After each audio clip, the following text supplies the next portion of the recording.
What's going on, everyone? Just coming here live today. I'm actually doing some painting, so if you guys like watching people paint, that's what I'm doing today. Today's episode is brought to you by, I know it's backwards probably, but free shirts from Battlefield. Always good to get free shirts. So if you got a business, give me some free shirts. I need some more for painting and whatever. Okay, so I was just live on TikTok. If you guys aren't following me on TikTok, you should. You could have watched me paint all of this. This wall this morning. First. So, break down what we're doing here. This is my son's. Two of my sons shared this room. We had shelves and desks and all this on this wall. Took it all down. They used to have bunk beds. I got a bunk bed here. If anyone wants a double queen bunk bed, let me know. I got it for sale because my kids don't want to share now. They're 12 and 13. So anyways, my one son has a room right next to this one, but he just has a desk set up in it. So anyway, so I'm painting this wall, patching it all up. My son just wants gray. So I'm using, in case you guys want to know, there we go, Valspar Signature. Get this from Rona here. You should have it at Lowe's. But best part is paint and primer in one, so this covers really good. I can't, looking at this, I just barely faintly know that this is just slightly darker than there, just me staring at it, but that's just me. So doing prep, I used sheetrock 90 on this, so it hardens within 90 minutes. So I mixed a really dry mix first, and then that's what I used to shove in all the holes. And then after I did a more watery version of it, then you can just kind of do a quick skim and then a quick sand, and it's nice and smooth. And you just use sanding sponges. So this, I can just see a little, there's a couple nicks here that after I paint it, once the light always changes, right? But once I get through this paint, I'm gonna do a couple, just fine tune it, do some patches. My setup for vacuuming though, if you guys want to see, oh, I was about to, there we go. I accidentally clicked the end. Here we go. Okay, so what I use is, anyways, big proponent of the Milwaukee pack-out system. So this is the pack-out vacuum. So it just comes with, a regular hose. Right? So it comes with a stretchy hose, and this is actually really, really good hose. Like I can put it on the ground and almost reaches, just these ceilings are like 7.5 feet, almost reach that. Anyways, fine. Just has 2 vacuum speeds there. You can also use it as a blower, so if you got to blow some stuff off. And then inside, inside here, the handle goes. You put your batteries in here, and then your accessories. So it does have a crevice tool. Then it's got a wider one, which I've got somewhere around here. But the beauty is it all stacks together on your pack-out system. So you can get a cheaper one that's like half the price. I got a little bit of dust here. I'm just going to suck up real quick.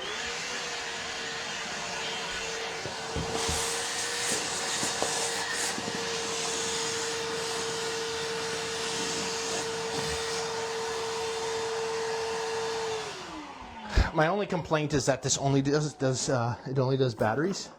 So if you guys want, the DeWalt one's better. Anyways, that's what I'd say. I do have a DeWalt one version of this, so it uses your batteries, and it also will plug in. So about the same size, but it doesn't click into anything. Anyway, so I got pack out. And then what I use is, but I'll attach that to this guy. So, Richard. And you wouldn't believe this thing is so good for doing little patches like that. Obviously, just hook it in your vacuum. Even better if you got a big shop vac. But this little guy, just for doing some little patches around here. Really good. So that's kind of my quick setup, and it's nice and portable. Obviously, that's what I do.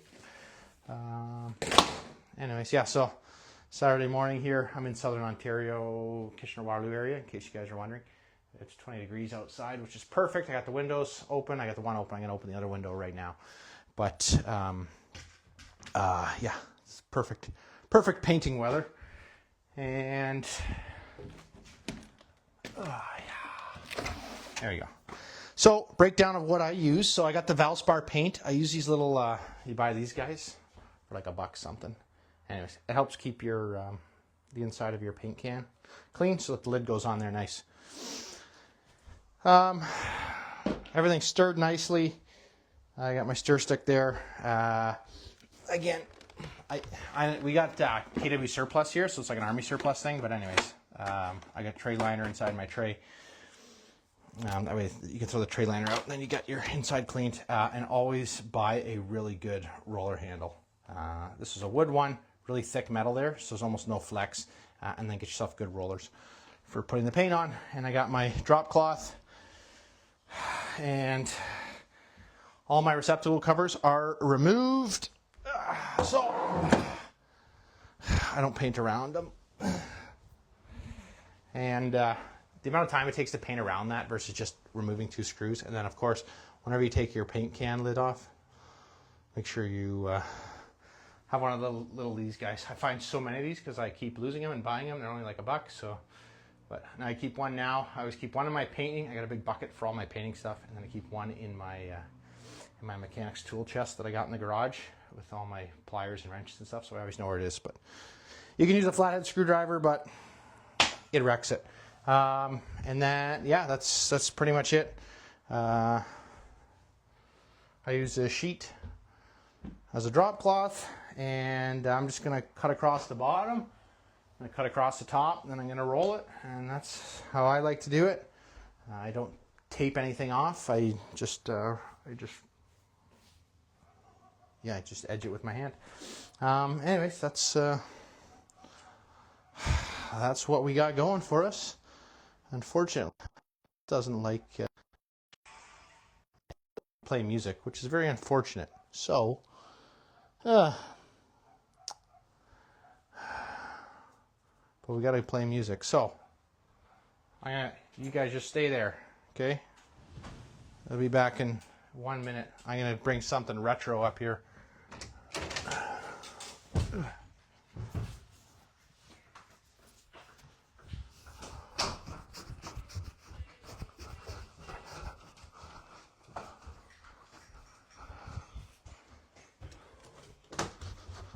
Don't worry, guys, I'm still live if you can still hear me.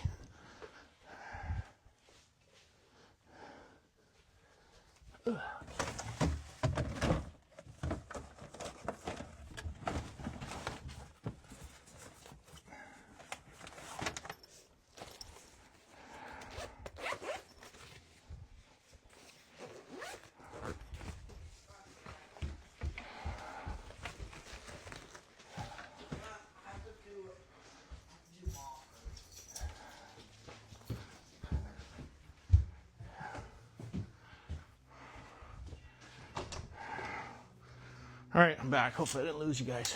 Anyways, check this out. Came across this in my basement. Discman still works too. Look at that. Anyways, how funny. Dude Ranch. Blink-182. So that's what we're going to play. Want to see some other things? I mean, your kids will probably be... Look at that. Cassette player.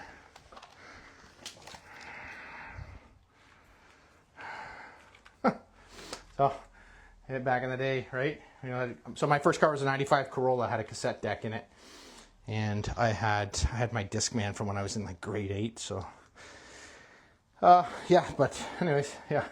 That's you put in your, and then cigarette lighter to charger.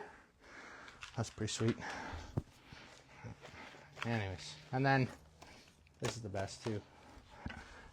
Mini portable speakers back in the day. In stereo sound, which you know, that was a big thing. Anyway, so we're gonna use the Discman for music, cause Facebook for some reason won't let me play music in the background, which is funny because I was just on TikTok, like I said, and that allowed me to do it. But through the power of technology and lots of chords, we're going to get some music here. Because all I have is my phone. We don't even have CD players in this house anymore. Actually, I have one DVD player in the basement that that isn't even hooked up to anything. Aside from that, my kids got PlayStations to play on. Now, will this play music? Oh, there we go. Back when you had to press a button to skip, here we go. We got music going though. This is good. And there's a little volume button there.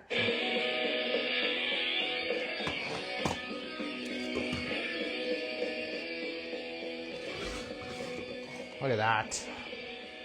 Look at that setup. Check this out.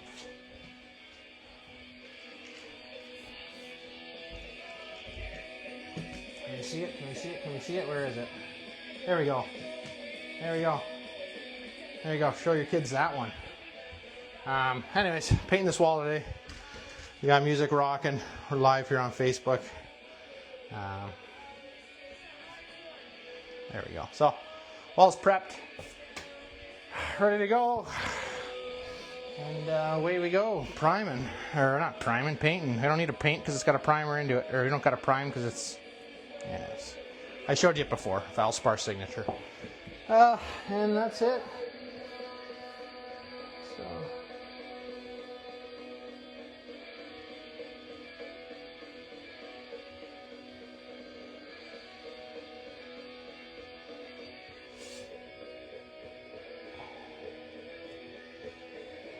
I do have to come back and touch up the I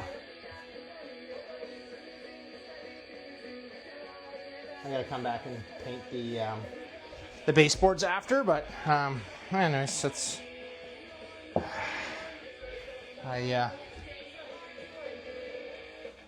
painted a lot over the years, so I can do it pretty quick. Painting over another color is a little tricky because sometimes your paintbrush wants to ride a line and it's not quite the line that the original one was on, but anyways, so but they say you gotta learn how to do it right before you learn how to do it quick, right? So yeah, I can blast through, and obviously I'm stopping a little here because I'm talking to you guys live on here, but yeah, I always remove my receptacle covers nice and slow around there. Get as close as you can so you don't have to worry about coming back to touch up, but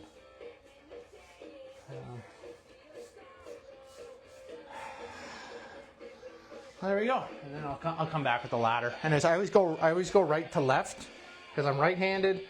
So I always like to pull the paint into the wet.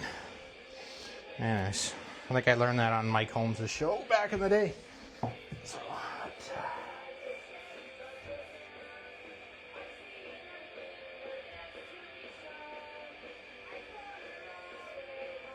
but you get a good amount of paint on the wall, and then you slowly work your way down.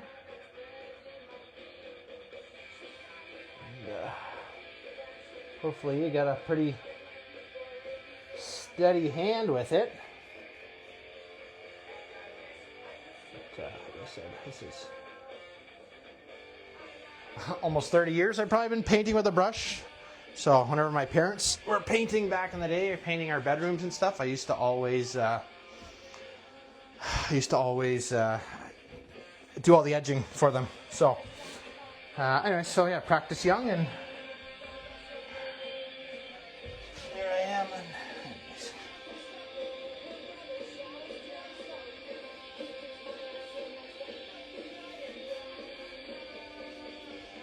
voila. Anyways, yeah, little touch-ups. I mean, do it right the first time. It takes a little bit more time, especially the first coat. First coat, it kind of establishes your next. So you want your second coat to go fast, do it good the first time, and then you kind of just not rush through, but get through your second coat a little faster. But I'm sure there's better ways to do this than what I'm doing, but this one I don't see I personally can't see any way to increase my speed in which I'm already doing stuff. So, but if anyone's got any advice, let me know. Or if you're a painter, in Kitchener Waterloo area, let me know. I'm always looking for contacts. Like I said, I mostly do my own painting, but I used to have a guy, but I haven't talked to him in a while. But he either moved or he doesn't paint anymore. He was an older guy, but when I drive past his house, or what was his house, I don't know, but there's no sign there for painting anymore. So, anyways, yeah, just slowly make my way across, and we get to rolling. The window took a lot of time getting around all that. I didn't take off the brackets for the blinds, so.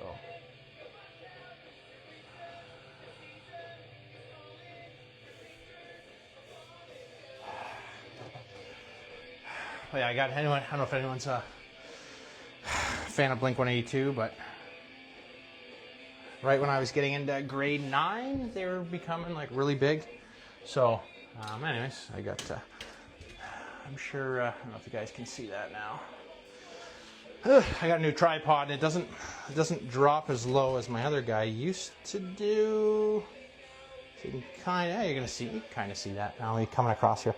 I'm just coming across now, but I'm here. Trust me, I'm still here painting. Anyways, yeah, so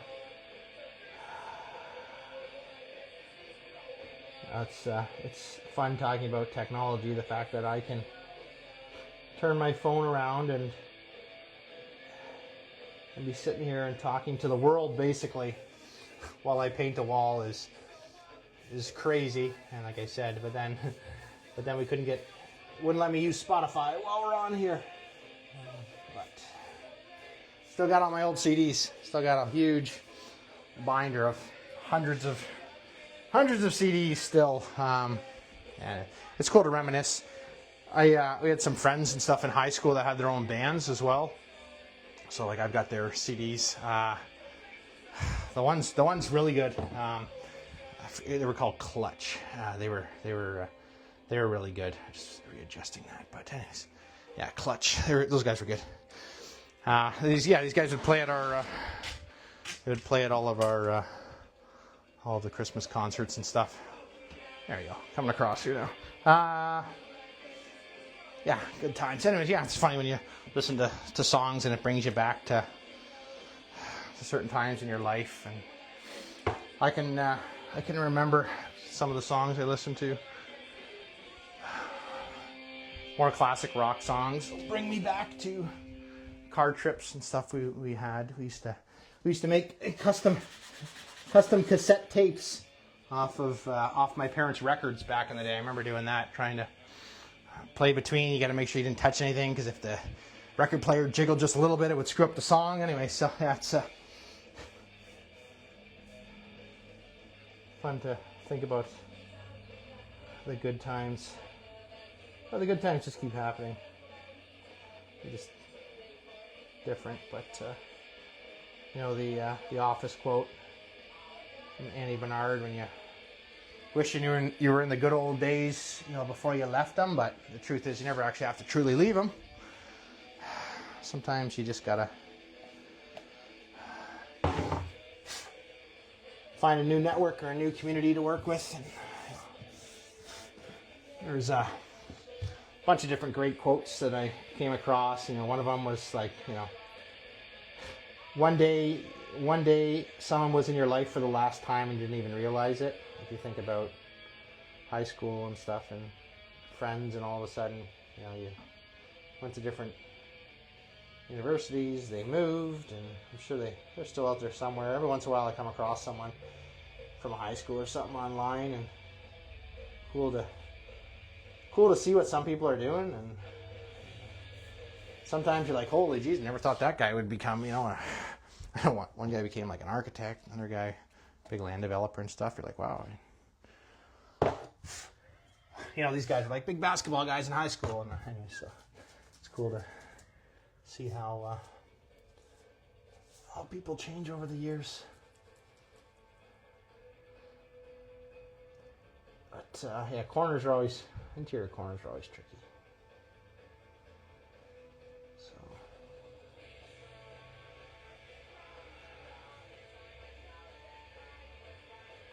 there you go. Anyways, if you guys are doing anything this weekend, let me know what you're doing. Share some pictures. But yeah, I gotta paint this today. Don't know if I'm gonna get I'll try to get a coat on. No, I'll just do it tomorrow.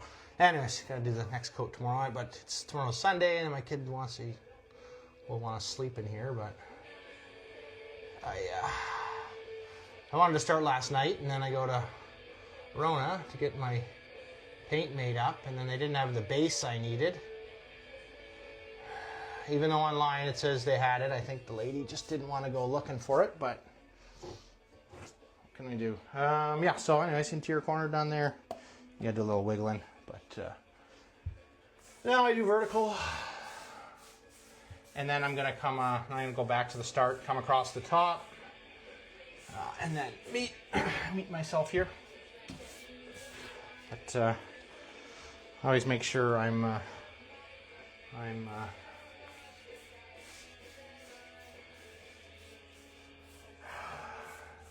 double checking things, make sure there's no dust or debris or anything on your walls.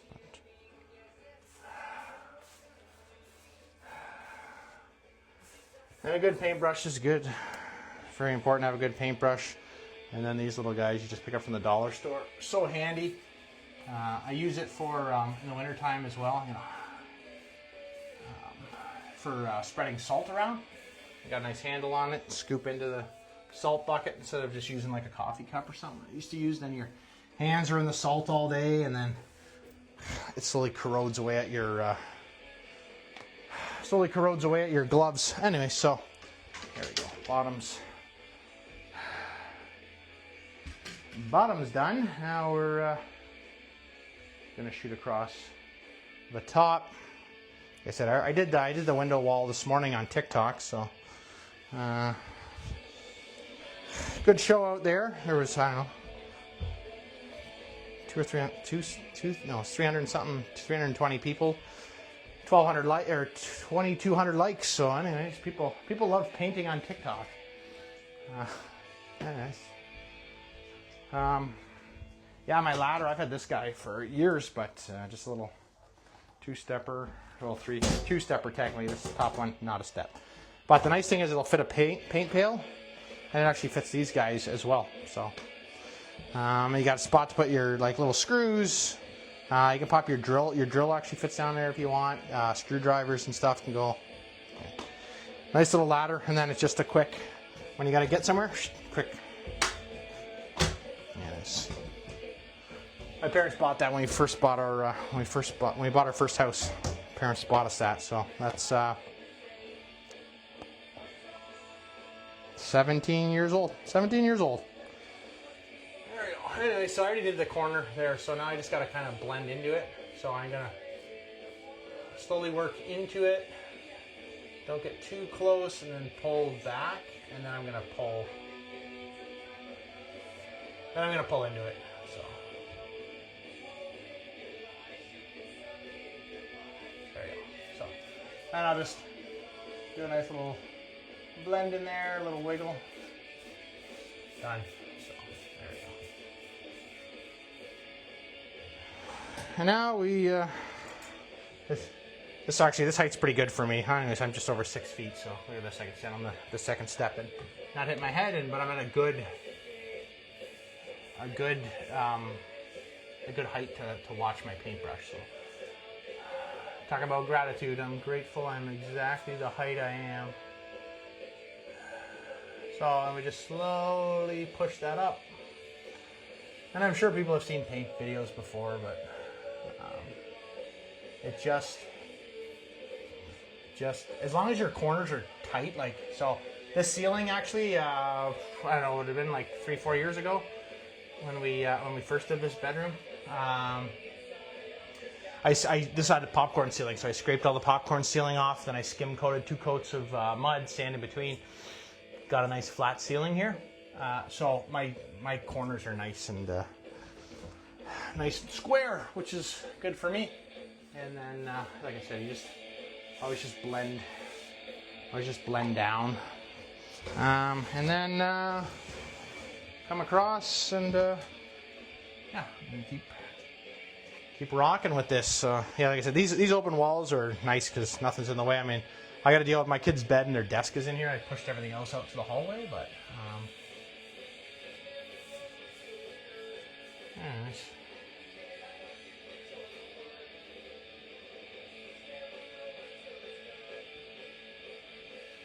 But this is actually one of the best things of people ask, like, what's the best part of working in the skilled trades and doing renovations, stuff like that. This is actually what it is. And look at the wall was yesterday. I patched all these holes after work, about 2 hours. So again, I used sheetrock 90, so it hardens fast. So, and I did the first dry. So, so in like less than an hour, like they were already hard. Give a quick sand, and then I mixed up the 90 sheetrock 90 wet, and then just did a quick skim over some of these bigger patches where we had whatever they're called, wall anchors in. So obviously I had bigger holes there, but so yeah.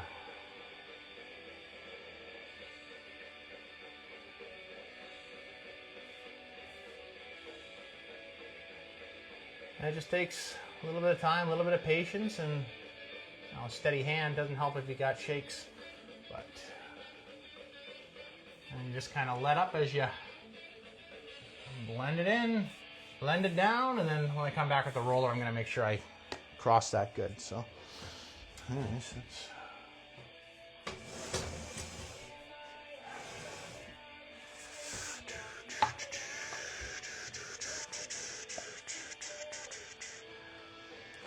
Well, anyone who sees this, if you want any more information on different construction techniques, renovation techniques, planning out, scheduling your renovations, let me know. I don't know how many people actually know what I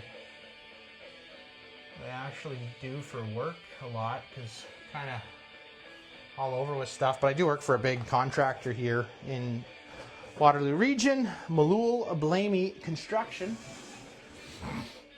You talk about, a motivating story. 2 guys 40 plus years ago started a company, and now there's hundreds and hundreds of people work directly for them. But thousands, if not tens of thousands of people benefit because of their company, between suppliers and salespeople and all the contractors that work for us and owners. And then, they've built thousands of beds of houses, right? Or long-term care, short-term care,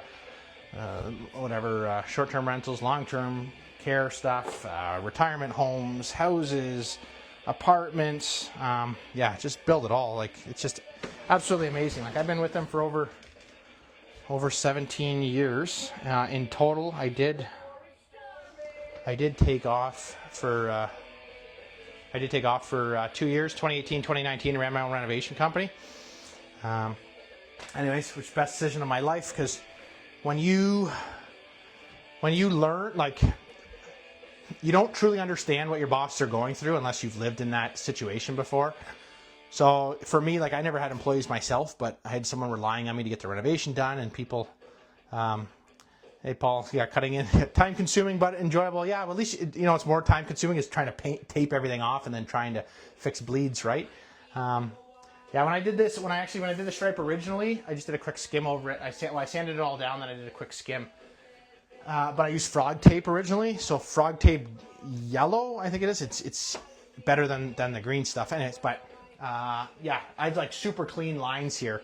Like, if you look at, like, these lines were like pristine, perfect. And I've used other painter tape in the past, and it was complete garbage. So definitely worth paying a little bit of extra for that. But yeah, talking about running your own company and just understanding truly what it takes. Like, you don't know that stress unless you've been in there, like not knowing where my next paycheck's going to come from, but also it drives you, right? The right person, it drives you. And then I started getting really big. Like I had lots of jobs on the go to where like all of a sudden I couldn't manage them myself. So I had to start taking on people if I wanted to, but just doing small renovations constantly wasn't my dream. My dream was to help run larger projects anyway. So 2019, end of 2019, went back with Little Blamey Construction, and it was actually perfect timing because you know what happened early 2020. So I had a secure job, and we built all throughout the shutdowns and everything. And then I was helping supervise and work on these two 20-story towers. There was a main super, there was an assistant super. I was kind of right under them. We kind of had to figure out who worked best there, right? But yeah, I was doing all our site layout, looking after our guys, helping with some site logistics stuff. So anyways, that job ended, and then it was kind of like, what do you do next? Then I had an opportunity to move into the company's office. So then I started doing scheduling, and then I started working with some of our pre-development and estimating guys as well for when we had proposals coming in. So now I get to see the full scope of what it truly means to run a company that's making like $300, $400, $500 million in revenue a year, with like hundreds of millions of active construction throughout, 20, 30 plus projects. It's a crazy, like, most people don't understand, like, and I see people, that's when you see all these guys that are losing money over all these years. You truly don't understand the true scope of what, like, one guy cannot do everything. It's crazy to the people who think that they can, because they truly don't, but they don't know. And you don't know until you know, and then once you know, you're like, holy geez. So I'm so grateful that I get to kind of have a front, what do they call it? I'm in the passenger seat watching these guys build this massive company, which is great. And then on top of that, I get to use that knowledge and all the skills I've gained over the years of becoming a licensed carpenter, and when I worked in my own business, and then I can kind of teach the younger generation and teach you guys as well. So I've had some good young guys over the years that I was able to help teach different things to, which is great. I mean, I just try to give back, no different than the guys who came before me. I mean, the guys who came before me weren't teaching me how to use robotic layout stations, but anyways, I was lucky because I was kind of all techie growing up, and I was year 2000s, in high school, and everyone was going, programming. It's so funny, right? But I went into the trades, did a bunch of tech classes, but I was so lucky because in grade 7 and 8, our middle school had a full wood shop with a tech teacher, Mr. Wolf. So it's kind of how I first kind of fell in love with construction and stuff. And then simultaneously, I was watching, like, I came across like TLC back in the day when like Bob Vila and This Old House and those kind of shows were on. And I used to just watch those instead of watching, like, kids were watching cartoons. I was watching Bob Vila. And there's guys like Furniture Guys, and one show was called Home Time. Anyways, a lot of big name guys. And then all of a sudden Mike Holmes came on the TV when I was around 17. And I remember being in my parents' basement, and I was doing something for like tech class, doing some drafting. And I was watching an episode of Holmes on Homes, and then Mike Holmes came on. He used to always do these little asides at the end, kind of like Jerry Springer when he'd come on at the end and do like an overview. But anyways, Mike Holmes would always go. Then one of his things he said, I can't do this alone. I need other people who believe in quality. And that's when I said, that's exactly what I want to do. I want to provide quality products for people and help people make sure they do it right the first time. And so that's kind of how I got to where I am. And when I was in high school too, we had tech classes, and then I did this home building co-op, and so it was like 13 kids and our tech teacher, and we went and framed a house. That was kind of our co-op and tech credit. Grade 12, and then you truly understand that no one wants to hire kids, because I was just gonna frame houses right after high school. Anyways, and then I realized I didn't want to work right away, so I ended up going to college, Conestoga College, for architectural construction engineering technology. And yeah, so learned the whole design phase. Right, had a little bit of hands-on there framing that house, and then learned the whole process of design. But when I finished school, I worked for this restoration company for a little.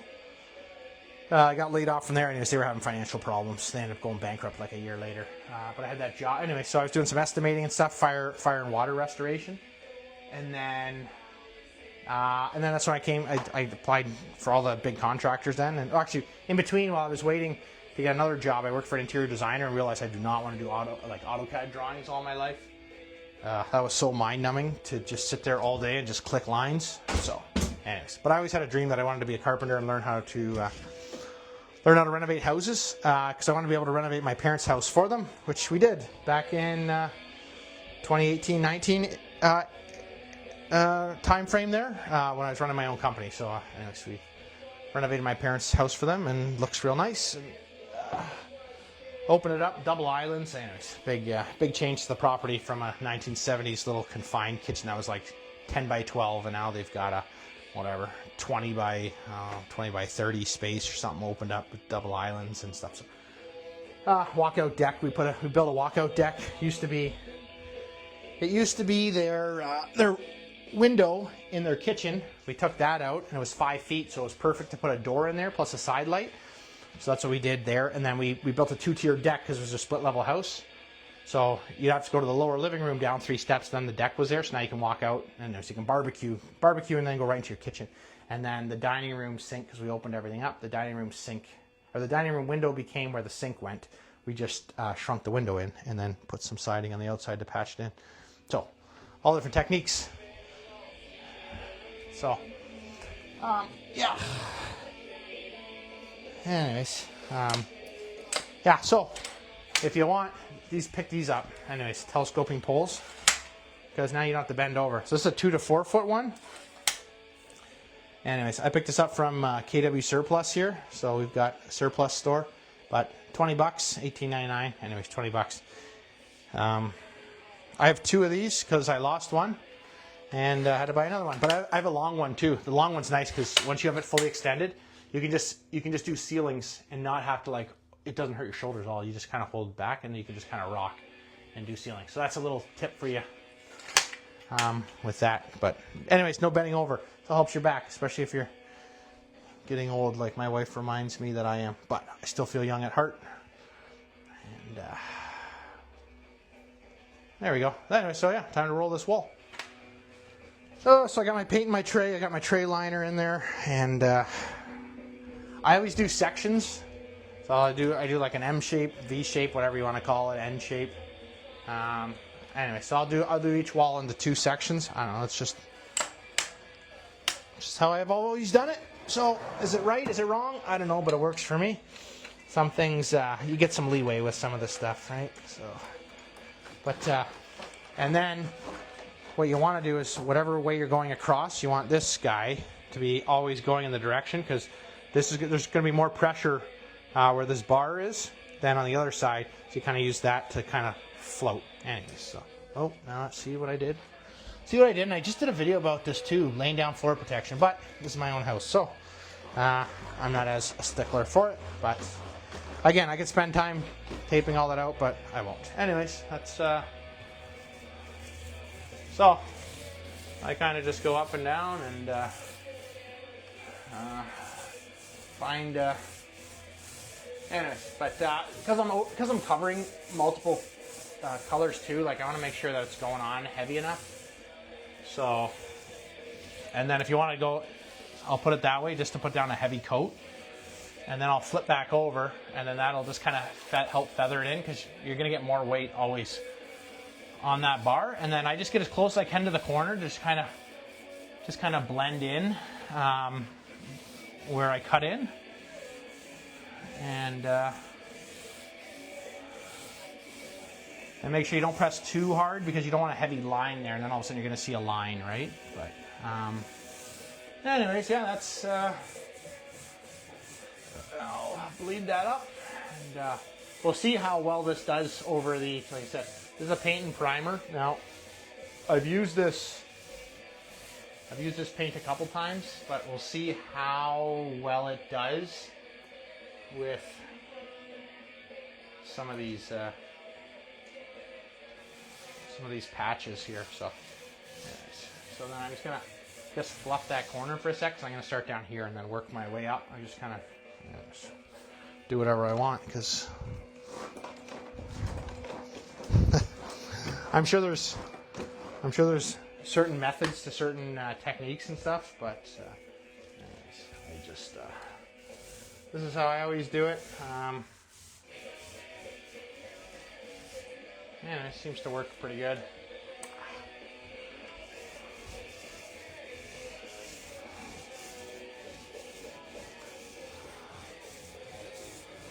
But yeah, that's oh, what's that?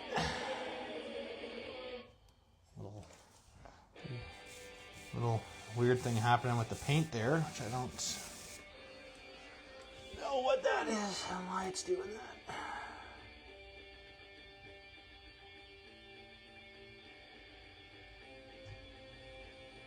Anyways, sometimes you gotta watch so you don't get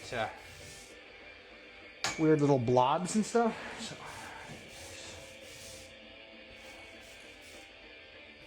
nice thing about painting is it's kind of a mindless job. So, I don't know, I'm not a professional painter. I've never really asked a professional painter if they ever get bored. I'm sure they do. It's just with anything. That's why actually I like working for a general contractor that way, because things are always changing and you're always doing different things. And so for me, I was because of my background in school, so I had like some surveying experience and we already knew how to use AutoCAD. So there was a bunch of us kind of hired at the same time. They were bringing all these, well, they were 2-man layout stations, so one guy had to be on the machine, but you'd go into AutoCAD and make all your points, and then you'd triangulate yourself in the world. But yeah, so you do layout for 2 or 3 months, and then now we're building the structure up. Sometimes a little bit of layout needed for that, and then you'd be doing some rough carpentry stuff. You get a roof on, now you're doing some exterior backing, you're doing some layout, and then working for a general contractor as a carpenter is kind of an interesting thing, because a lot of times you're doing anything but actual carpentry work, but you learn a lot of stuff, which is actually pretty cool. And then I would see guys, doing different. I'd always ask the plumber what they're doing, the HVAC guy what they're doing. Always get friends. I was kind of always, like an assistant super type of guy. So, anyways, yeah, the guys. I always treated people with respect. And I hit the wall. I hit the baseboard. No. Anyways, I gotta touch these up, but there we go. Fixed her. That's what happens when you don't pay attention. I'm just gonna come across the bottom here now and just touch it up, coming into this light, this receptacle here. There we go. So, and then same thing, I just get as tight as I can. If I can, I'll do a little dab on the underside. It just kind of breaks up the marks that your paintbrush, your paintbrush has. So, anyways, there we go. Painting up a storm. I'm a little tight on space here because I got my kids' bed in here and their desk in here because, again, there's only so much space. Nathan's in here now. What's up, Nathan? Yeah.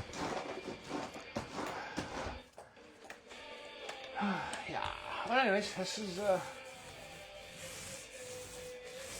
this is painting. Actually, it's pretty good. If you've got a kid who wants to be an artist,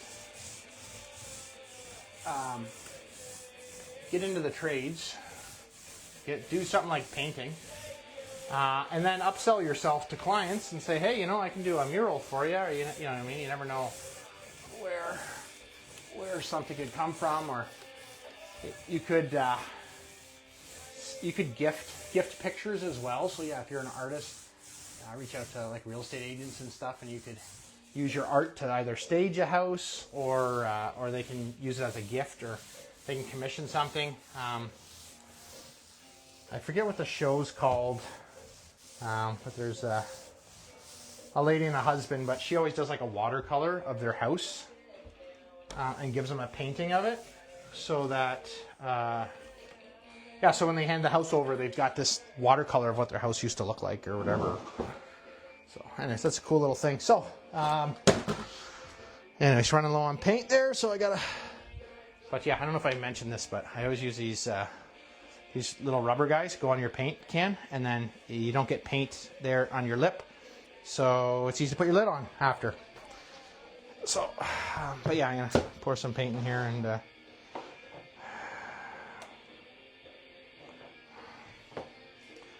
a really good roller, really good brush, really goes a long way. So this paint's really good. When you use a darker paint, a lot of time you got to keep stirring it when you go to pour, but this guy's good.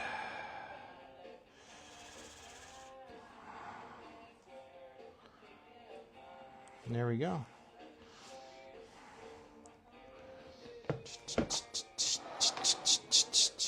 I don't know if you guys ever watch Simon Squibb, but he always talks like, what's your dream and all that stuff. But and then there's those things too. It's like, who is it? I forget who it was, but it's like, don't follow your dream and what you like to do. You know, it's all about money. Anyways, I'm lucky. I love exactly what I do every day, and I like the people who I work with and for, and all this extra stuff I get to do for fun. And and I mean, I owe a lot of it to everyone who came before me, to my parents, and again, the people I work with and work for, who put in that work to build a company I get to work for, and trained me, right? My parents obviously raised me and gave me a good home to live in as a kid. I just reminiscing recently about like some older pictures and stuff we had, but like I have a lot of, I can say I have a lot of good moments, right? Like they talk about the moments, you want to make sure you got good moments for your kids, and I can remember like days and weeks. We used to have a trailer at Sawwell Beach, and so I can still remember days when like the waves were so huge. It was right after a rainstorm, and my parents took us to the beach, and my parents had friends up there as well that had a trailer, and their kids were there, and so I can remember. That's great. Great trips. Traveled all over Canada. Went to Florida a couple times. Disney. So yeah, we were so lucky, and so I make sure I try and do that with my kids.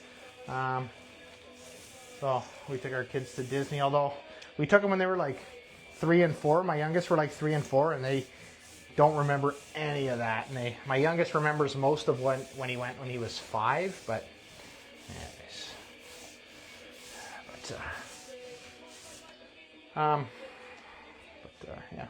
so I've been lucky that way. Anyways, it's funny. Last year we went to my wife and I it was for our 15th anniversary, but we did it on our 16th year.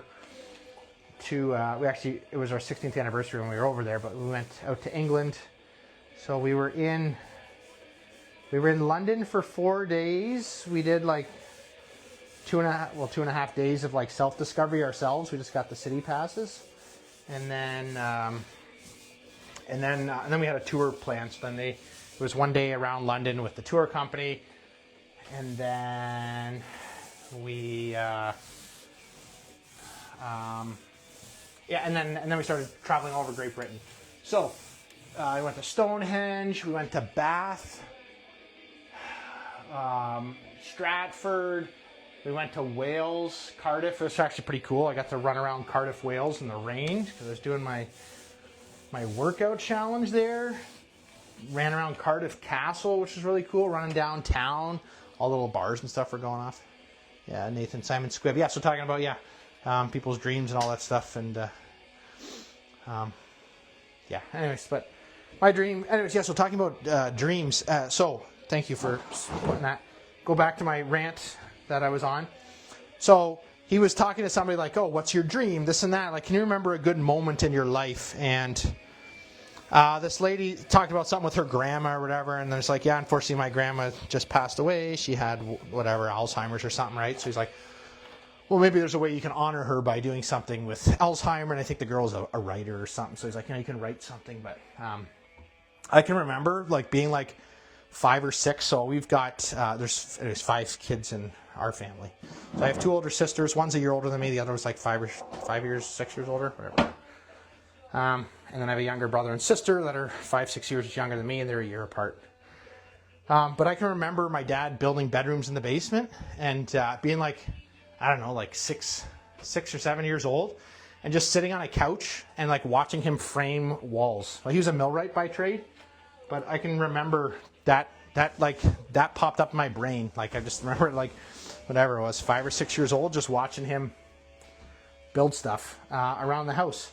So I think I was just from an early age just intrigued with that. And then working hard too. My parents worked super hard. My dad worked almost 7 days a week, constantly, to give us, well, except in the summer, they were go unions. The best thing about unions is my dad had like 5-6 weeks vacation. So I can remember, just going up. Like I said, we had our trailer in Sauble and just fishing and chilling out at the beach all summer long. My dad would take like 4 weeks off in the summer, and then he'd take like one at Christmas, and then he'd usually take 1 week in the spring, just so we can get like the trailer set up and everything. And it would always like lead into like the long weekend. My mom was good about that, making sure that holidays ran into long weekends, because then my dad would get like another day in lieu and bonus anyway. So that's pretty cool that way.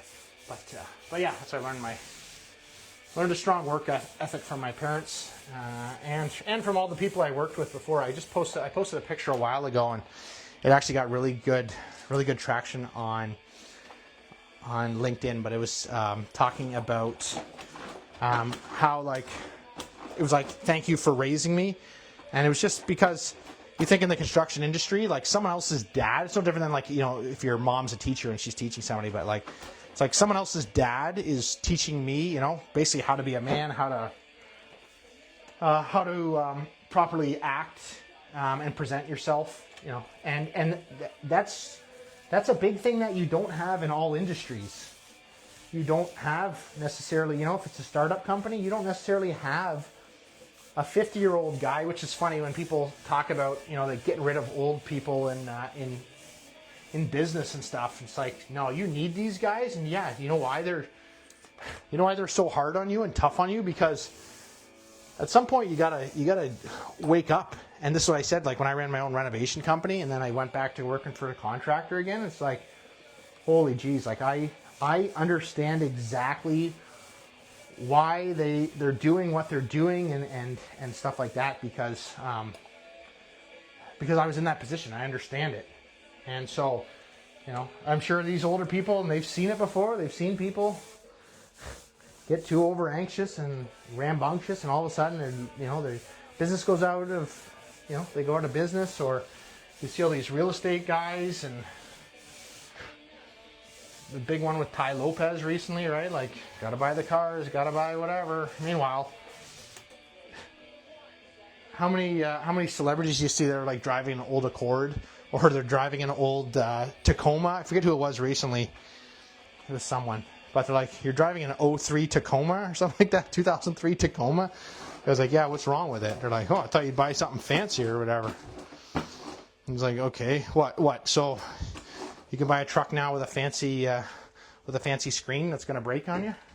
That's why I dread. I've got a 2010 Tundra, and and obviously basic. Now driving my wife's 2021 Pilot, so nice, adaptive cruise control and all that stuff, lane assist.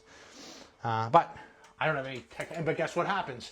Oh, the automatic start stops working and the car stalls in the middle of the road while we're in the States, right? And fortunately, we were able to get it working again, right? Now we come back here. Oh yeah, there's a recall on it, of course, right? How many recalls do you have on vehicles nowadays? Teslas are the same way, right? Like how many of these things are catching on fire? So much electrical in them. So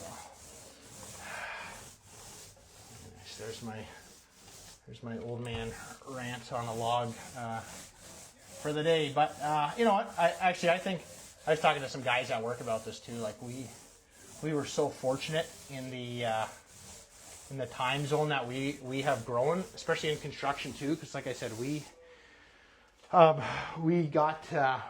we learned from the old guys, but on top of that, we learned the new technology as well. And now you got kids coming in now going, who the hell is this old guy? Like, you just don't understand. And the culture too, when you have like an old guy like that understands the culture and the way things should be. And I see it too. I see it on our job sites. We've got some job sites where it's all just like younger guys and newer guys, and it doesn't work as good as the ones like all of a sudden. But then all of a sudden you introduce that older senior carpenter to site and just whips everyone into shape because he ain't taking crap from anybody. And not that he's being like derogatory or mean to you. It's just like, guys, this isn't what we do. You know, there's a level of quality that you need to be able to present to people. And that ain't it what they're doing, and so it's nice, but they're few and far between, unfortunately. There's another thing I did on LinkedIn as well. I think I posted it on all socials, but it really took off on LinkedIn. And it said, you know, like not every trades worker can work till he's 70 years old as well. But it's not to say we got to get rid of that guy before he turns, 60. It's what can we do? What kind of mentorship role can we put him in? How can we get people to learn from these guys? So, anyways, that's the struggle we have, and I try to make sure that for me, because I bounce around to all our job sites, that when I see something, I say something right away so that we can correct issues, but. You let things balloon out of hand, and unfortunately, you get to a point where you've lost all control, and trying to come back from that, it's like our housing situation right now. Like, how do you come back from people paying millions of dollars for all these houses? I don't know. Can you? I don't think you'd have to drop every house by like $200,000-$300,000, and we did it all to ourselves, or who knows? Maybe it was manufactured that way, but when the world started shifting to making sure that, everybody has to have a career and both parents need to work, and all of a sudden they're like, actually, we can both work.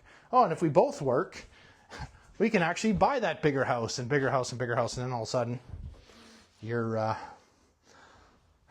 a sudden you need both people to work. But now you can see this, everybody started to pay more and more for houses. But if you get unemployed, you lose your job, you're still only making whatever, $500 a week, but now your mortgage went from $2,000 a month to $4,000 a month because you were making that money, but everything else doesn't raise the same rate. So now how many people are losing their houses because, I just gotta move this bed. How many people are losing their houses right now because of that, right? Like, you lose your job, and then as well, people not pivoting and people getting complacent. I see that all the time. It happens in the construction industry. People get so complacent because everything's running smooth, and then all of a sudden, guess what's going to happen? AI's here. It's like the guy who bought 100 houses the day before the tractor, bought 100 horses the day before Ford debuted the first car, and then all of a sudden, shoot, these horses are useless to us. And that's what happens slowly, and before you know it, it hits you. It takes you fast. Like, I see people all the time. Look at like a company like Blockbuster.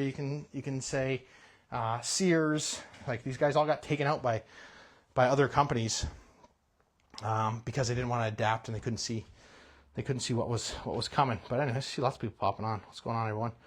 Just painting my son's room today, and rambling because I like to ramble. So painting this wall, painting it all gray. It was two-toned. Give a quick breakdown. It was two-toned back in the day. My kids used to share this room. Now only one son's going to be in it, and so he just wants everything gray. So got all my holes patched up. Use my vacuum sander for sanding everything, and I just use my pack out vac there. But there we go. Yeah, so I'm just cutting in, painting, rambling, talking to myself. I had music playing. Spotify doesn't work on Facebook Live, so I brought up my old Discman here. And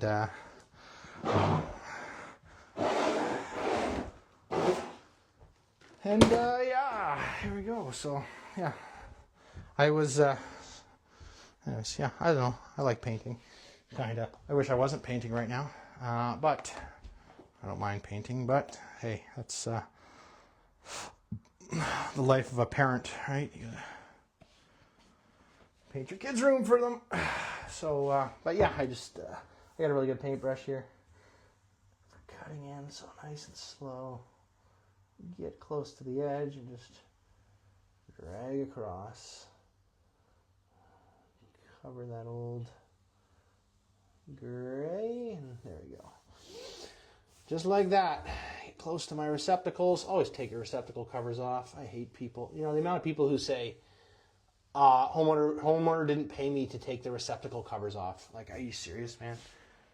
Look how fast that was. I didn't have to worry about getting anything on the receptacle cover. Done. It was 2 screws to take that off. This one, if you got a helper, you get your helper to go ahead. Like, anyways, laziness angers me. Because you being lazy, you arguing about something, like if you just didn't argue and just did it, it would be done now. Obviously, there's some cases, but you just make that your standard. This is what I charge. Well, you're really taking, what, $50 off the price because you don't want to remove, because you didn't want to remove a receptacle cover? Like, come on. You know, there's just a thing. There's a funny video. And it's like, yeah, we did this to ourselves. Like, construction, we constantly underbid each other as opposed to having customers bid on you. As a contractor, like my one buddy, all he works is you tell him the budget and then he builds to that budget. That's it. I used to operate that way too when I had my renovation company. If you couldn't tell me a budget, then you're not serious. How do you not, like, you have to have money available to you. And if you don't have the right amount of money available to you that I think can get you the level that you're asking for, then I would say you got to just save up a little bit more money. Or take out a loan or something so that you can produce garbage for whatever you got, but then you're left with garbage. I see this on big developments too, right? The guy need it cheaper. So now you're going with this guy you've never used before, and all of a sudden, now he's got a $2, $3, $4 million contract, and he's not producing, and then you don't have your, we do a lot of student rental stuff, and then all of a sudden your students can't move in September because you hired the cheapest trades. So now how many tens of, or if not hundreds of thousands of dollars potential lawsuits you now have because you didn't get that done on time, and all you had to do was just hire the guys that were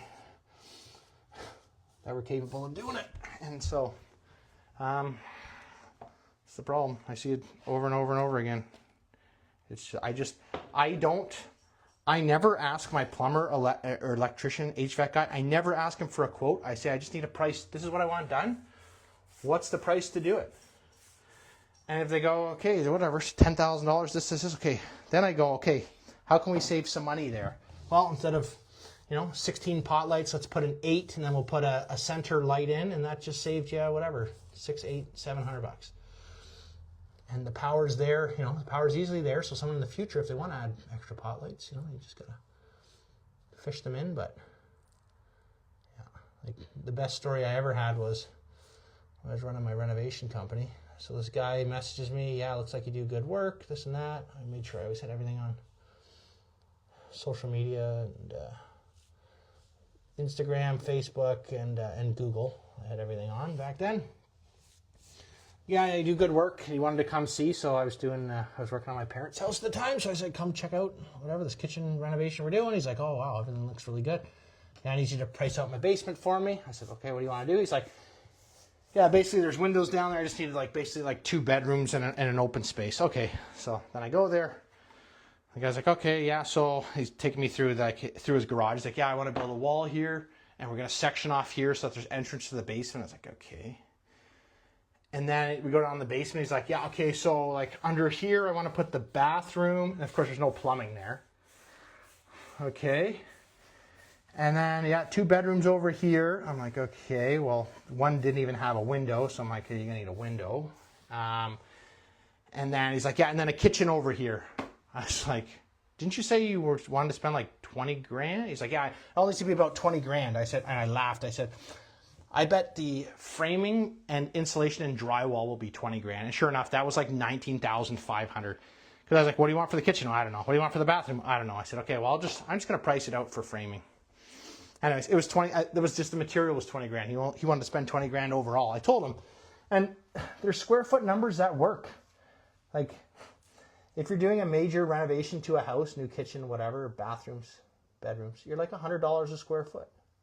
Now, is cheaper ways to do things, especially if you want to price out material and but like that just becomes the standard. Like if you're planning a renovation, you want someone to manage the whole thing, it's about $100 a square foot. And I used to say, if you want a basement done, back then they were like $60 to $70 a square foot.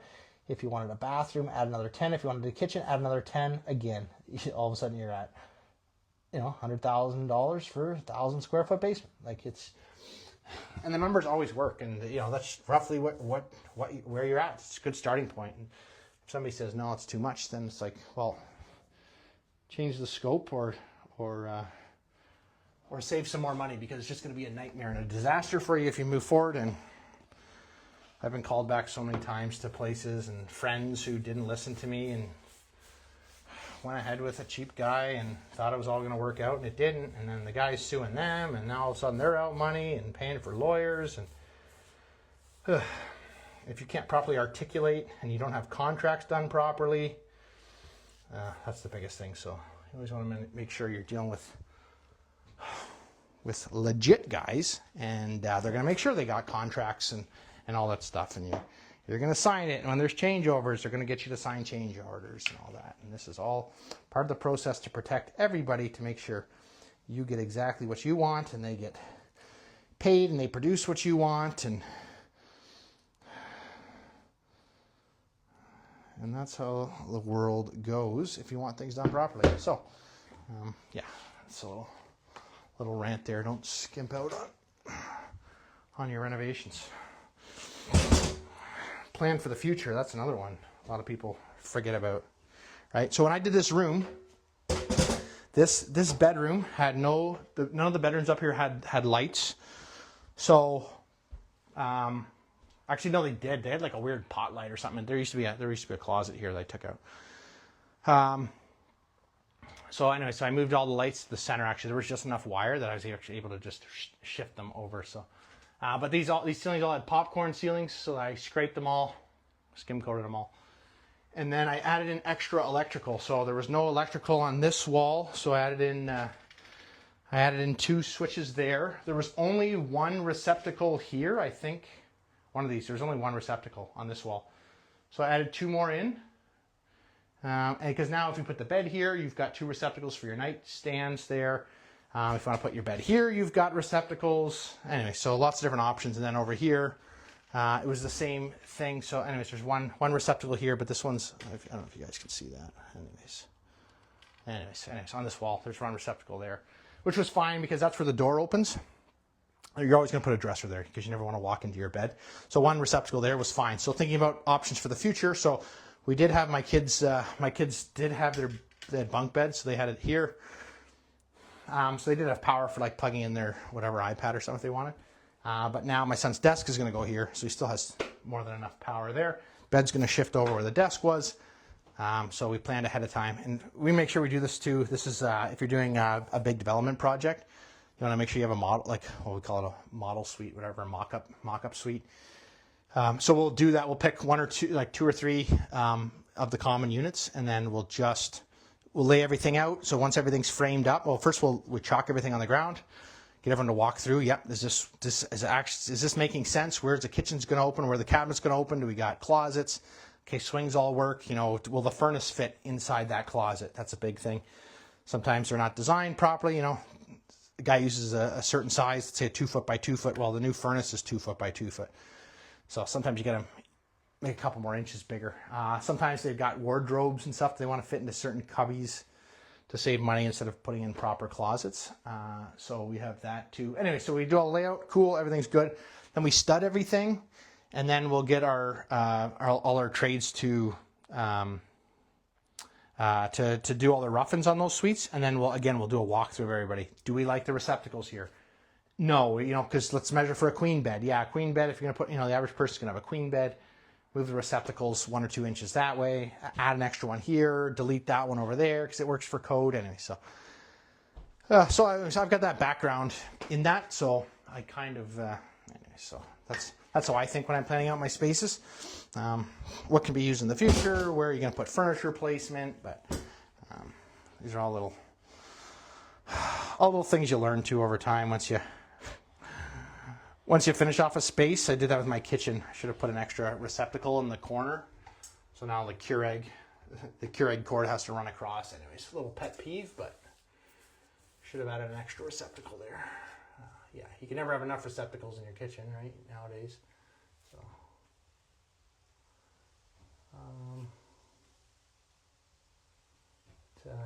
So, anyways, corners are always so tricky here with painting. I just do a little wiggle. If you got a little paintbrush, sometimes I keep a little paintbrush with me just to help. If it's really not going, bust out the kids' paintbrush and then just slide across. But yeah, I always go right to left because I'm right-handed, so I want to pull the paint into the wet. So, a little technique. I'm sure most people have ever done painting before. They probably understand that. But anyways, slowly drag across.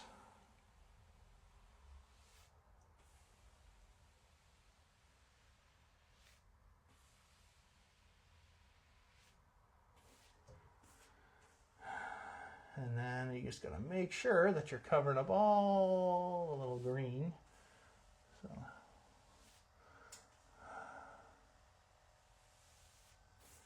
And yeah, there we go. Keep moving across.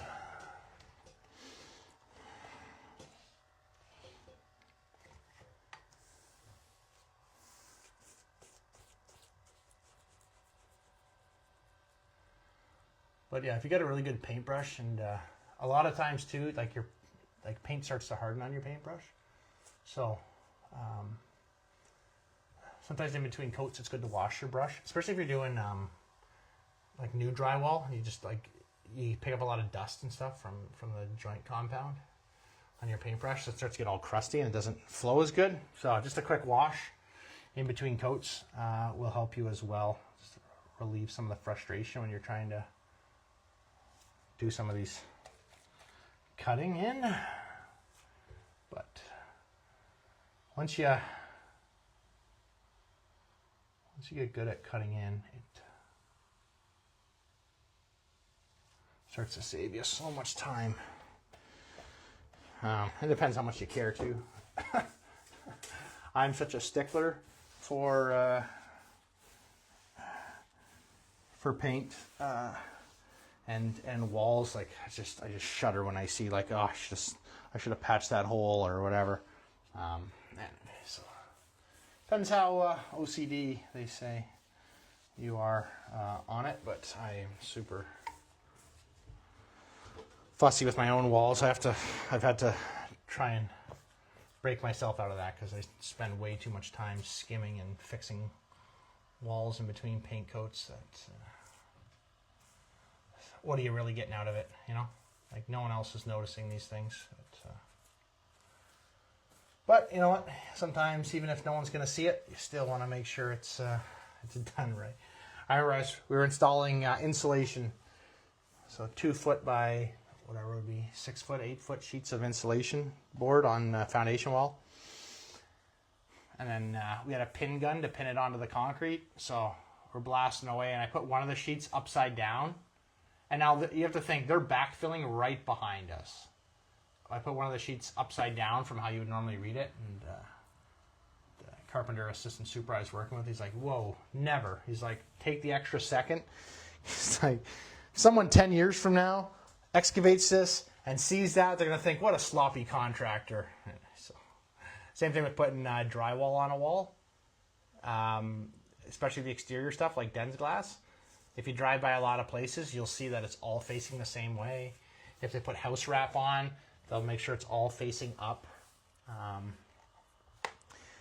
And so yeah, so it's kind of like a calling card to guys to say, hey, I believe in quality. Anyway, so just a little note there if you ever see that. That guy took that extra second, and it doesn't take much. It's just, you know, how do you load your sheets of drywall onto your lift? And we had one guy's, they just yeah, Paul said, yeah, always find a nice good paintbrush. How they were flipping up their sheets of drywall on top of this lift, they were all upside down. So they did this whole row and they're all upside down from how you would normally read it. And the super's like, really, guys? They're like, what? He's like, that looks terrible. That's going to be up there for like 3-4 months. It just looks sloppy, man. All you had to do was just drive your lift around to the other side, because when you flipped up your sheets, they'd be standing upright. That way when they pulled them up off their lift, they were one direction. So they fixed it after that. But yeah, it's all those little things in life, coping your corners instead of just caulking them. Like there's all these little things that say, hey, I'm a contractor, or, you know, I take pride in what I do. Hopefully, I'm just gonna see if I can adjust this down a little. There's a weird little nib here in the wall that I gotta do. So, yeah, and then I gotta touch up the baseboards too, but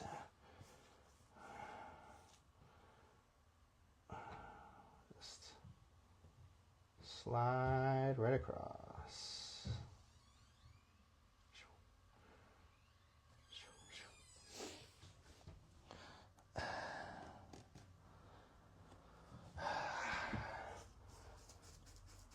And yeah, so this is what I'm doing today. Almost done this. I got a family dinner at my mom's for Thanksgiving, because last week some people weren't available, etc. But we still had a big Thanksgiving here at my house. My in-laws just came back from Portugal. They're from the Azores, from São Miguel, and yeah, so they just came back on last Thursday. So we did Thanksgiving at our house. So had my wife's side of the family that's in town here come out. So it's funny seeing them, because they've all got younger kids. So it really makes you feel grateful for having older kids when you don't have to deal with little kids that constantly need to be occupied and asking questions. But not that not that I had a problem when my kids did it younger, but anyways, now you get to deal with more anger and angst, we'll say, as the kids get older. But I'm fortunate my kids get it, in the sense that, hey, we got chores to do and expectations, you know, keeping the house clean and stuff like that. So kind of just happens now, and we all live in peace with each other, which is nice. Yeah.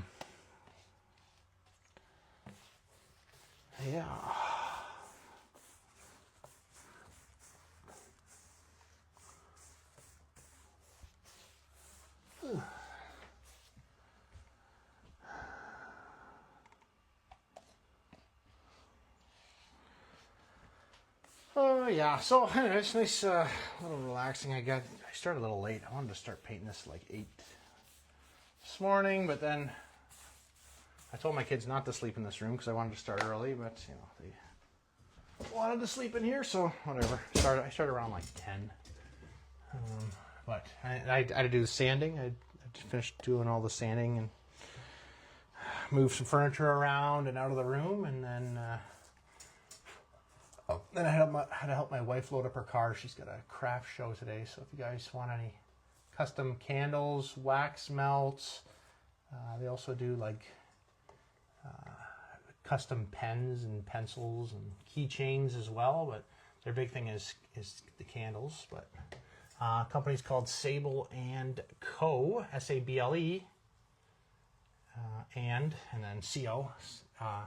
You can find them here on They're on Facebook, Instagram, TikTok. So I post a bunch of stuff, but yeah, check them out. Locally made products, all handmade. Fancy stuff. If you got a wedding, an anniversary coming up, you want something unique, teacher gift. They can do custom candles, so different colors, different smells. So right now they've got like lemon ones, blueberry. This one's orange. There's like coffee flavored ones. So anyways, you can make different. They do like different swirl techniques on them, and then they're all boxed and packaged up. So if you wanted, if you're like a realtor as well, or business, you want to give out a candle, right? Like smells like new home. My wife's done one of those ones before.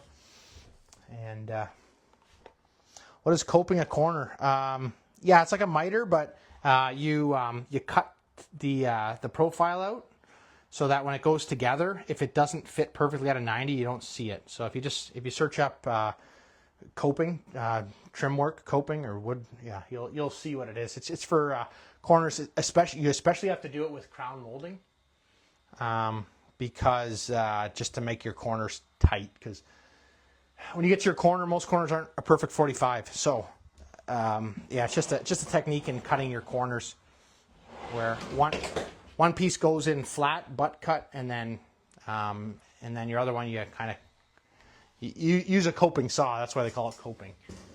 But I'm sure there's some other reason why it's called coping too. But you use a coping saw to cope, so that's why.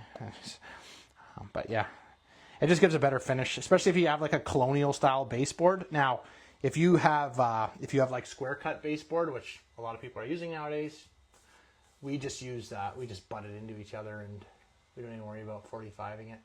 You just caulk the top of it, and away you go. So that's part of the we're losing skills, but people's taste change as well, and so people aren't as picky about having fancy trim work. So you kind of lose it. But I can't remember a single apartment that would have had some colonial style baseboard that needed to be coped. So everybody, it's just the speed of it, right? And most times rental apartments and whatever. Actually, it's funny because the square stuff, like I like it, right? Like this is all square here. So this is just 3/4, whatever this is, 3.5 inch by 3/4. And then I buy 1.5 inch pieces. No, what are they? No, 2.5, 2.25 or 2.5 pieces. And I rip those down in half. So then you actually get like a 5/8 reveal around there, and then another 3/4 inch piece up top. So this is so much faster to do, right? Because it's your same cut over and over and over again for every floor. This is the same. Your spread is always the same, and then this top guy is the same. You don't have to worry about different angles or anything. It's just flat cut. Anyways, this is like craftsman style trim, they call it, but on some of our projects we do now is what we'll do is a 1/2 inch thick baseboard, 5/8 here, and then a 3/4 top piece. So the 3/4 obviously sticks out an 1/8. So you run your 3/4 inch piece like 3/4 inch past your door on either side, and then so it's even faster to do it that way. Again, and everything, you don't have to worry about your corners opening. You don't have to worry about gluing and everything. You just kind of snap it in place. This goes on top of that. You just do a quick caulk when someone's caulking around the door frame. They'll just caulk that joint right there. It's a lot faster and it looks good. I like it. So yeah, we did that on our last renovation flip project that we did. That's what we did on there in the basement. So who knows? I don't know if someone bought it. I don't know if they liked it or not. Doesn't matter if they liked it or not. They bought it. So that's the thing. People talk about housing right now, sitting on the market, yada yada yada. So Andrea Bailey, friend of mine, realtor here, she always does a live on Instagram every Thursday. So check her out live on Thursdays on Instagram. But she'll always go over house sales of the week here in the Waterloo region. So she'll go the cheapest house and then the most expensive house. And so I can't remember. This week, one house sold for, it was listed for like $3 million, sold for like 2.9. and the cheapest house was like $399,000, but it had like a 400,000 or 400. It had a 400-foot lot on it, and it's crazy. But it sat for like whatever. Actually, that $1 million house sat for over 300 days. So that's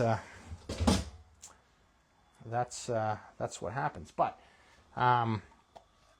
last week there was a house, and it was like 2.5 million or something like that, and it sold in like a week. So, but yeah, our last project, we just sold it in April.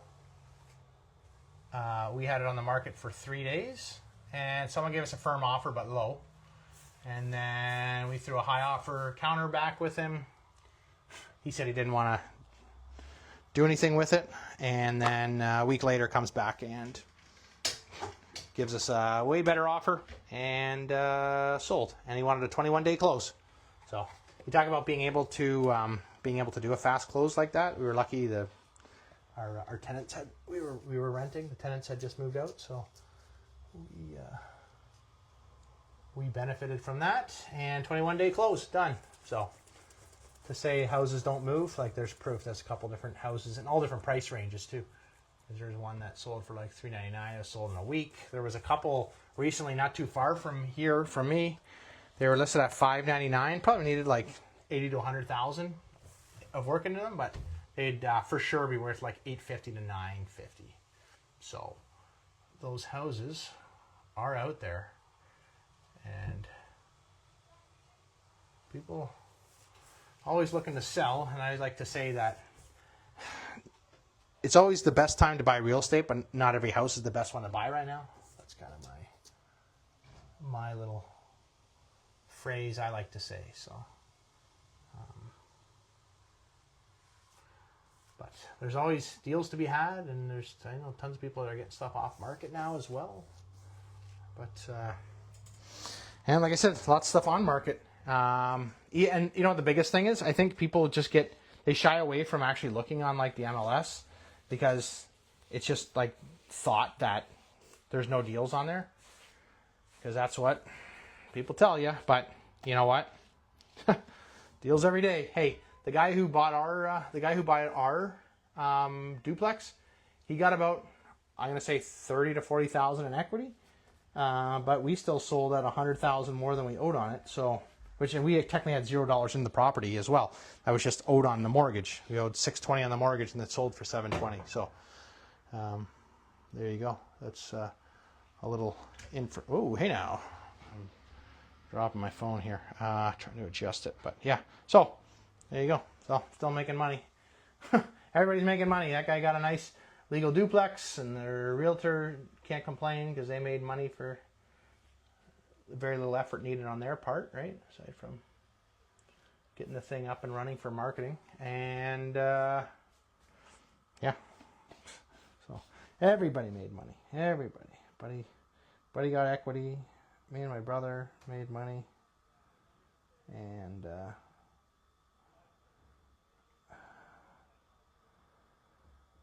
we even gave some money cash for keys for our tenant that was moving out. We said, if you find another place, we'll give you money after we sell the place. Anyway, so that's what we did. So we basically gave them their first and last month's rent, because they didn't give us a last month's rent when they first moved in. Anyways, yeah. So we gave them basically first and last month's rent, and then they didn't have to pay for the last month because it was going to be sold before. It was going to be sold before we had to pay our next mortgage payment, which was great. So, and we actually got a kickback from like the bank had to give us a kickback because we didn't use all of August. There was a penalty, whatever, for canceling the mortgage, but it was like $8,000. It was minimal. As opposed to trying to hold on to the property until the mortgage was up, and because now you see what's happening now. There's, like I said, houses are sitting, but like if you can market it right, and you know, the biggest thing is when the houses all appraised for $1 million, and people think that their house it was never worth $1 million, but that's what they want for it. Especially someone who's maybe older and wanting to move somewhere else and retire. So they're just going to sit on their house now because they don't owe anything on it. So sure, it's a little bit more money to maintain.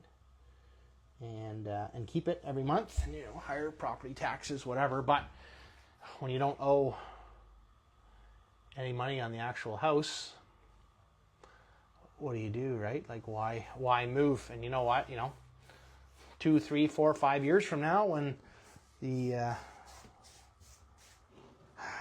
population grows some more and all we have is apartments available, those houses, you know, are going to jump back up in price. So just depends really how long can you hold a house for. But then really though, is it? I don't know, because is the new generation going to want to buy a house?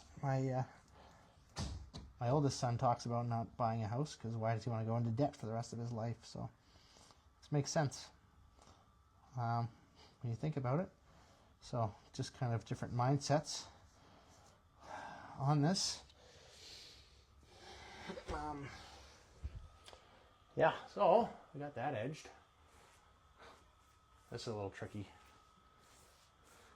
This one's a little tricky here. I'm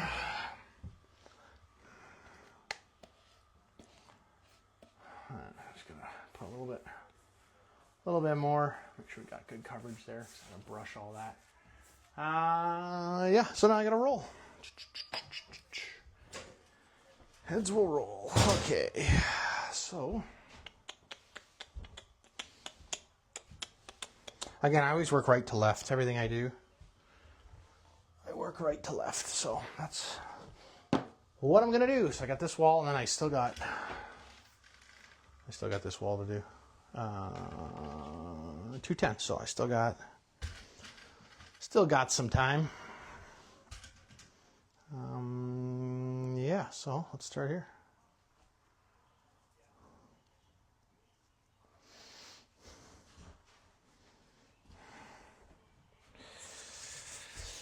Oh yeah. Oh, need some more paint. Again. Valspar signature paint. Making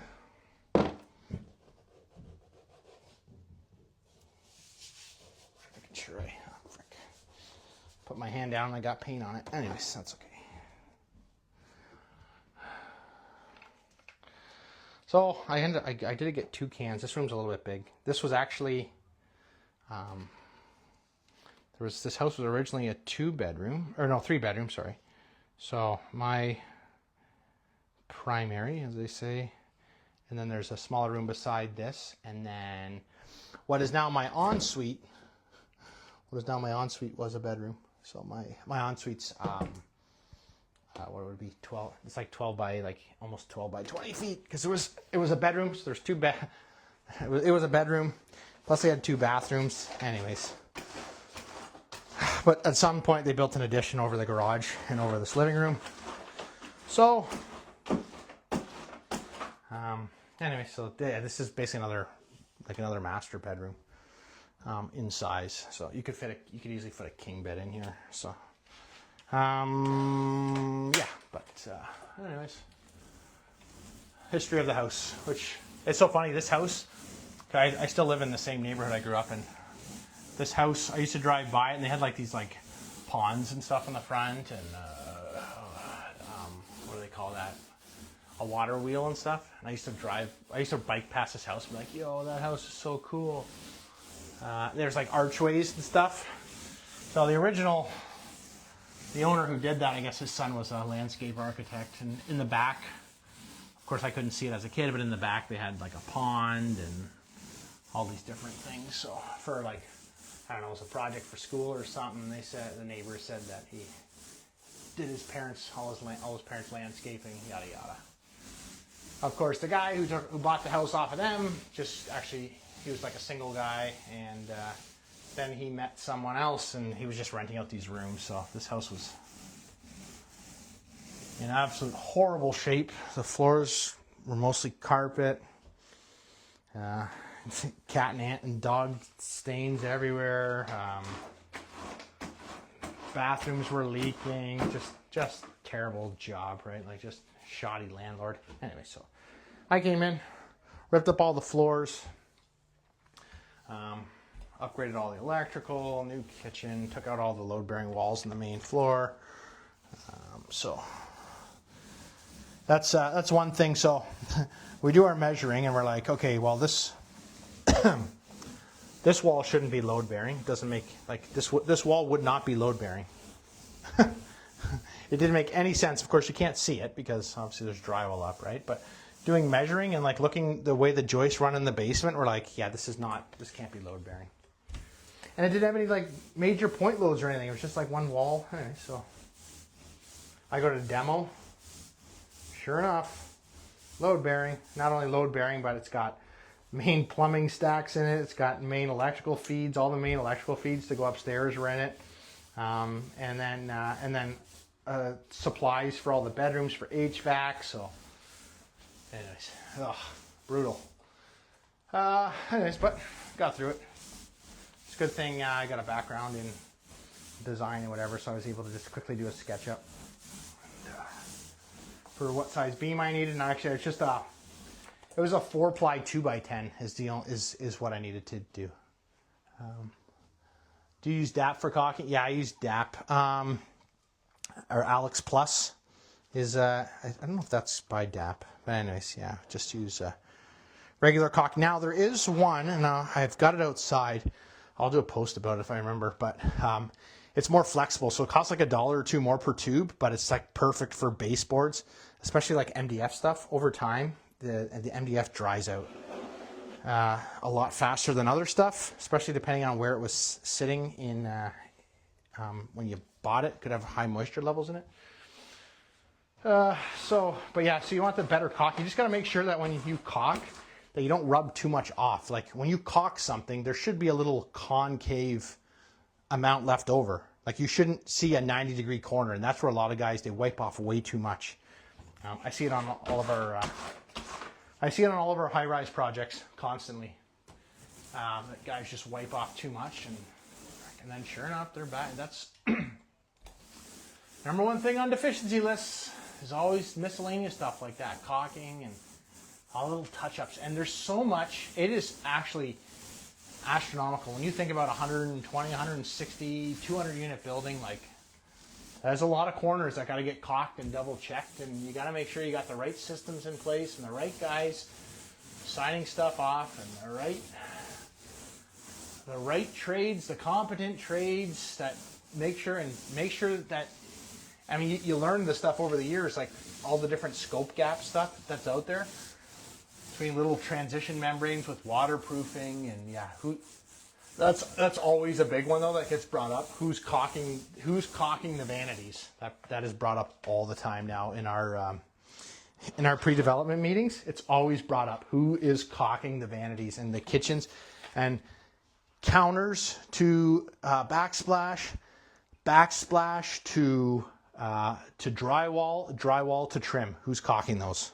Those are common transitions. And then as well, tops of showers. Who does that? And then again, shower tile to drywall, because there's 5 or 6 different trades that are all touching these different things. So what actually makes a lot of sense is that you bring in an interior caulking company to do it. Or depending on how many, like we have some guys that are like really good at caulking, so we've given it to them. But the problem is, again, you can't do everything. So yeah, you pick what you're good at, but yeah, those are these little things that you forget about. Same thing on the outside. So who does the caulking on the outside? Window guys will caulk sometimes to an exterior finish if the finish is done before them. But if you've got like a window wall or a curtain wall type of system, that usually goes in before a lot of finishes go in. And same thing with like your punch windows will go in before brick goes in. So who does that caulking? Because sometimes there's joints in the brick that need to be caulked. So again, just collaborating that all together, it is easier when you just say someone else is going to do it, right? And you just have someone come in. But sometimes though, there's cases where you've got to pull a lift out of somewhere, so that you have to. We're doing a lot of long-term care homes right now, and so they all have these courtyards in there. Well, you've got to pull all your lifts and everything out to finish the inside of the building, sometimes before they're done the outside with brick, because you got to get your, all your windows and stuff in so you can start finishing off the inside of the building and close out. But they can still be doing brick on the outside for months after. So bringing in, sometimes, like I said, sometimes like one of our guys will just jump up on a lift real quick.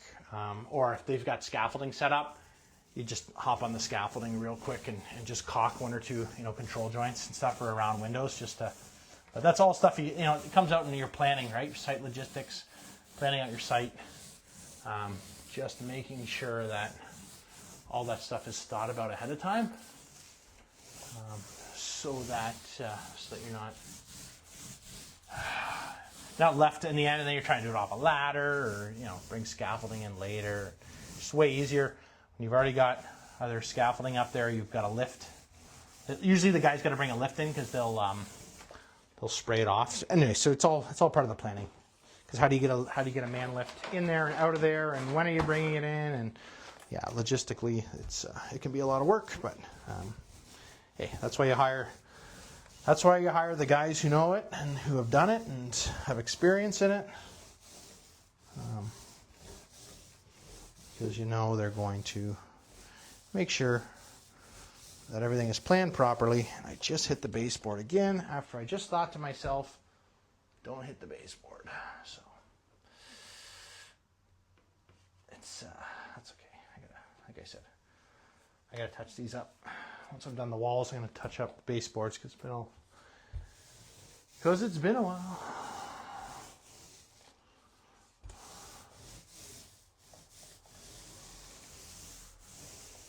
Yeehaw! Man, this is a cool thing too. When you obviously it's time consuming while you're working on it, but you start to feel like spin your guys around here.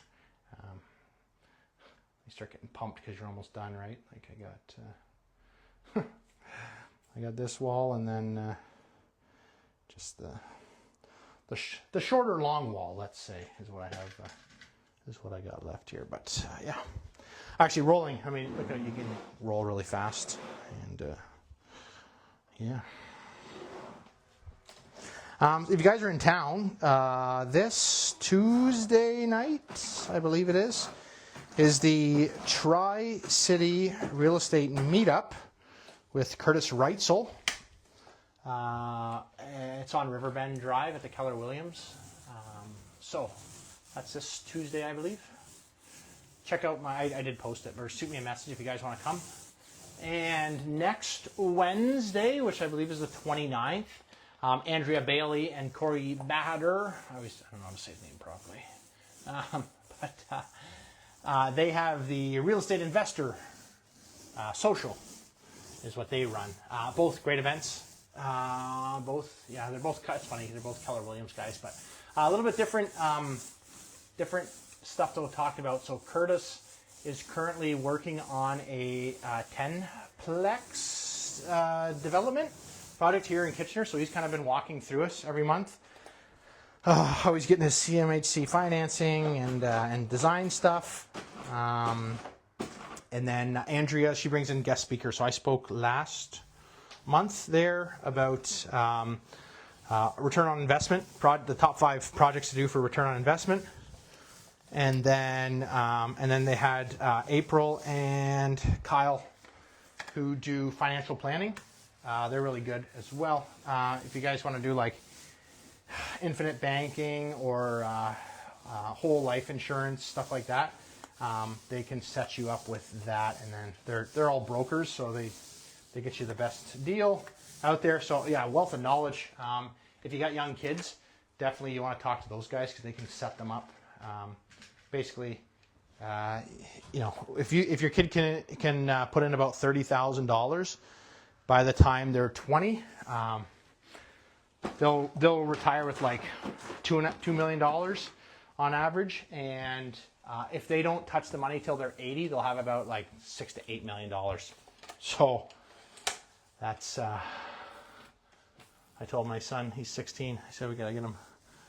He's got to make $30,000 as fast as possible.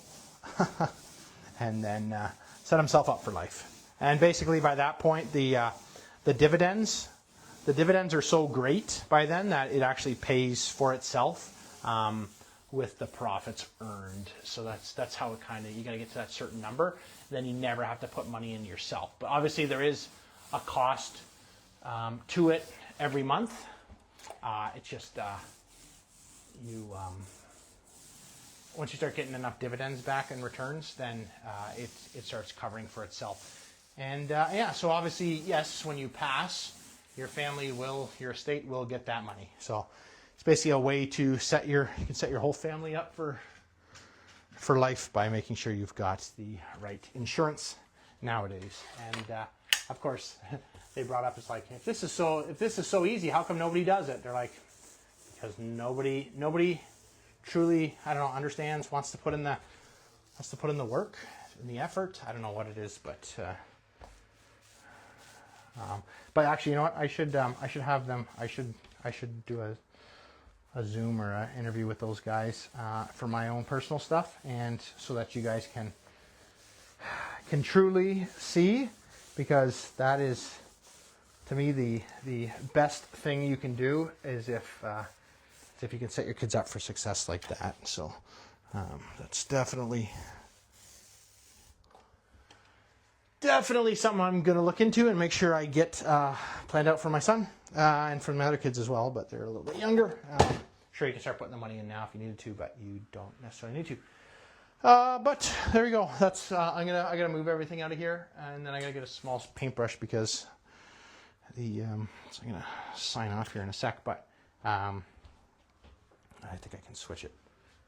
Yeah, so I gotta paint. I gotta paint down here, so I gotta get a little tiny paintbrush to.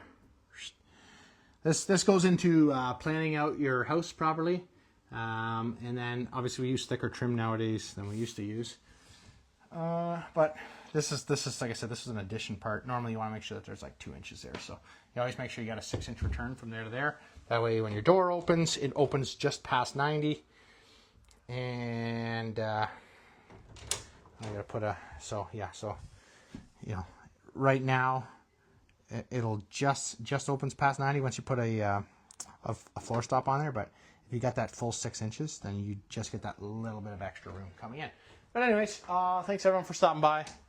I can see my kids' messy room because I've got everything pulled apart. But yeah, if you guys are interested, join my network I just created, the Be a Pro Network. A couple guys have signed up already. That's awesome. I did a quick little demo this week with some people on different stuff, social media stuff, how to use use AI and stuff like that. But I've just talked to a guy, so he actually specializes in AI automation, so I'm partnering up with him, so that's cool.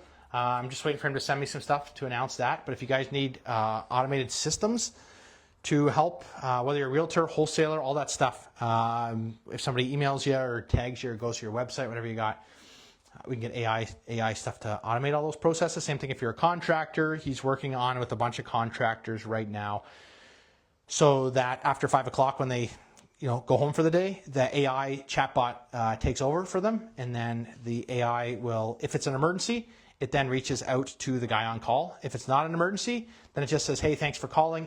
Someone will get back to you in the morning, and for more information, whatever, they can automate sending that stuff. So we've got that coming up as well, so I'm working with that stuff to help. So anyone who's in the community obviously will have access to these guys. Obviously, they're going to be paid for their work, but they're offering discounts for anyone who works with me. As well, if you need help with some of your systems in your business, I'm working with someone as well on that. So, yeah, so join my network. It's $1 a month, and I'm gonna reach out to April and Kyle and see if they're willing to do like a little webinar type of Zoom stuff for anyone who's interested in that, because they can definitely set you up for success, especially if you want to pull money out for real estate investing and all that. As well, I don't know if anyone's ever heard Darren Mitchell talk, but he kind of talks about this stuff too, the infinite banking approach. And yeah, that's what's coming up with that. And yeah, and this was me painting a bedroom. So thanks everyone.